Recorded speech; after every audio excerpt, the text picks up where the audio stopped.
আজকের ভিডিওতে আমরা আলোচনা করব স্যামুয়েল জনসনের লেখা দ্য লাইফ অফ কাউলে নিয়ে। স্যামুয়েল জনসনের দ্য লাইফ অফ কাউলে তার বিখ্যাত গ্রন্থ lives of the most eminent English পয়েটসের একটি অংশ, যেখানে তিনি সপ্তদশ শতকের ইংরেজ কবি আব্রাহাম কাউলে এর জীবন ও সাহিত্য বিশ্লেষণ করেছেন। এই জীবনী শুধু কাউলের জীবন নয়,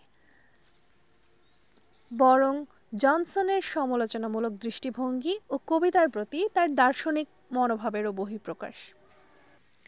প্রথমে আমরা একটু জেনে নেই আব্রাহাম কাউলের জীবন ও শিক্ষা নিয়ে। আব্রাহাম কাউলে ১৬১৮ সালে জন্মগ্রহণ করেন এবং খুব অল্প বয়সেই কবিতার প্রতি গভীর আগ্রহী হয়ে ওঠেন।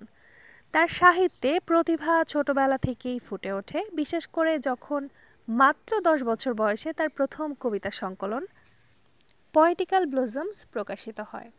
তিনি ক্যামব্রিজ বিশ্ববিদ্যালয়ে পড়াশোনা করেন, যেখানে তিনি রয়্যালিস্ট অর্থাৎ রাজতন্ত্রের সমর্থক এই চিন্তাধারার সঙ্গে সম্পৃক্ত হন। ইংল্যান্ডে গৃহযুদ্ধের সময় তিনি রাজা ও প্রথম চার্লসের সমর্থনে কাজ করেন এবং রাজনৈতিক কারণে নির্বাসিত জীবনযাপন করেন। এবার আমরা একটু জেনে নিই কাউলির সাহিত্য ও কবিতার বৈশিষ্ট্য নিয়ে। স্যামুয়েল জনসন কাউলির সাহিত্য অবদান বিশ্লেষণ করেছেন এবং বিশেষভাবে তার মেটাফিজিক্যাল কবিতার উপর গুরুত্ব দিয়েছেন। কাউলির কবিতার প্রধান বৈশিষ্ট্যগুলোর মধ্যে রয়েছে মেটাফিজিক্যাল স্টাইল। তার কবিতার জটিল ধারণা ও বুদ্ধিদীপ্ত উপমার ব্যবহার লক্ষ্য করা যায়, অর্থাৎ উইট অ্যান্ড কনসেইট। তিনি অনুভূতি ও যুক্তির সংমিশ্রণ ঘটিয়ে কবিতার নতুন ধারা তৈরি করেছিলেন।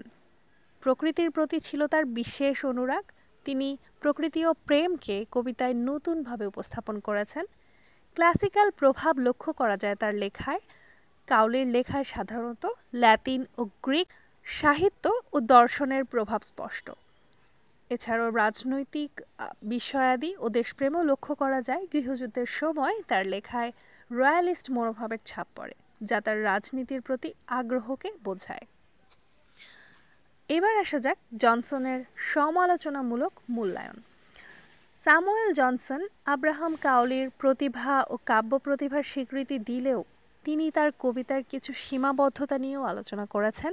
তার মতে কাউলির কবিতার ভাষা ও শৈলী অনেক সময় অতিরিক্ত জটিল হয়ে পড়ে, যা সাধারণ পাঠকের বোঝার পক্ষে কঠিন।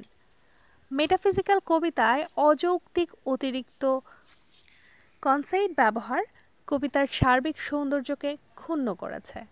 তার কবিতায় আবেগের অভাব রয়েছে। তিনি বুদ্ধির চেয়ে যুক্তি ও উপমার ওপরে বেশি গুরুত্ব দিয়েছেন, অর্থাৎ সিমিলি। তবে জনসন স্বীকার করেছেন যে কাউলি তার সময় একজন বিশিষ্ট কবি ছিলেন এবং তার লেখাগুলো ইংরেজি সাহিত্যে গুরুত্বপূর্ণ স্থান দখল করে আছে। দ্য লাইফ অফ কাউলে শুধুমাত্র আব্রাহাম কাউলির জীবনী নয়, বরং এটি স্যামুয়েল জনসনের সাহিত্য বিশ্লেষণ ও সমালোচনার অন্যতম শ্রেষ্ঠ উদাহরণ। কাউলি ছিলেন মেটাফিজিক্যাল কবিতার অন্যতম পথিকৃৎ, তবে তার কবিতায় থাকা জটিলতা ও অলংকারপূর্ণ ভাষা কখনো কখনো পাঠকের জন্য বাধা হয়ে দাঁড়িয়েছে। জনসনের এই আলোচনা কেবল কাউলির সাহিত্য নয়, বরং পুরো মেটাফিজিক্যাল কবিতা ধারার ওপর আলোকপাত করেছে, যা পরবর্তী সাহিত্য সমালোচকদের জন্য অত্যন্ত গুরুত্বপূর্ণ হয়ে উঠেছে। এটাই ছিল দ্য লাইফ অফ কাউলি নিয়ে লেখা অংশের ওপরের সামারি। আশা করছি ক্লিয়ার হয়েছে। তৃতীয় বর্ষের এক্সাম সাজেশনের পিডিএফ যদি তোমরা কিনতে চাও তাহলে যোগাযোগ করতে পারো ইনবক্সে, লিঙ্ক দেওয়া থাকবে ডেসক্রিপশনে, যেখানে ইনক্লুড থাকবে সাজেশনের উত্তর, সেই সাথে কোটেশন, খুব সহজ উত্তর দেওয়া রয়েছে, সেই সাথে থাকছে বাংলা ট্রান্সলেশন, থাকছে পার্ট বি এবং পার্ট সি এর অ্যান্সার। প্রত্যেকটা সাবজেক্ট মাত্র ৪৫ টাকা। একসাথে নিতে গেলে ৮টা কোর্সের জন্য পড়বে ৩৬০ টাকা মাত্র। কিন্তু যদি তোমরা খুচরাভাবে নিতে চাও পার কোর্স, তাহলেও নিতে পারো। সেক্ষেত্রে প্রতিটা সাজেশনের দাম আসবে ৫০ টাকা করে। এখানে তুমি পাচ্ছ পিডিএফ সহ অ্যান্সার। তাছাড়া যদি তুমি এছাড়া প্রাইম সাজেশনে থাকছে পার্ট এর অ্যান্সারগুলো অনেক ছোট করে অ্যানালাইসিস করে অ্যান্সারগুলো করা, যেগুলো easy to remember. Part B এবং পার্ট সি এর অ্যান্সারগুলো তাই, অ্যান্সারগুলো খুব বড় করা না, যতটুকু প্রয়োজন ততটুকুই দেওয়া রয়েছে। একদম সহজ ভাষায়, এর থেকে সহজ ভাষা আর হয় না অ্যান্সারগুলো করা। সেই সাথে তোমরা নর্মাল যে সাজেশনটা পাচ্ছ আমাদের কাছ থেকে, ফ্রি সাজেশন যেটা চ্যানেলে দেওয়া আছে, সেই সাজেশনের থেকেও শর্ট করে দেওয়া রয়েছে একদম ইম্পর্টেন্টগুলো। তোমরা চাইলে এই প্রাইম সাজেশনটা কিনতে পারো, প্রত্যেকটা সাবজেক্ট পড়বে মাত্র 100 টাকা করে। আর যদি 8টা কোর্সেরই সাজেশন নিতে চাও তাহলে পড়বে 790 টাকা মাত্র। এই প্রাইম সাজেশনটা তোমরা পাচ্ছ পরীক্ষার রুটিন পাবলিশ হওয়ার পরের দিন থেকে।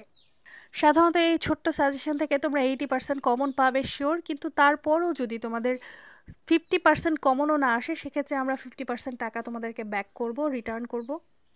সো নিশ্চিন্তে কিনতে পারো আমাদের প্রাইম সাজেশনটা। আর যদি তোমার কাছে হিউজ টাইম থাকে এবং তুমি বেসিক বুঝে পড়তে চাও তাহলে আমাদের নর্মাল সাজেশনটা এনাফ।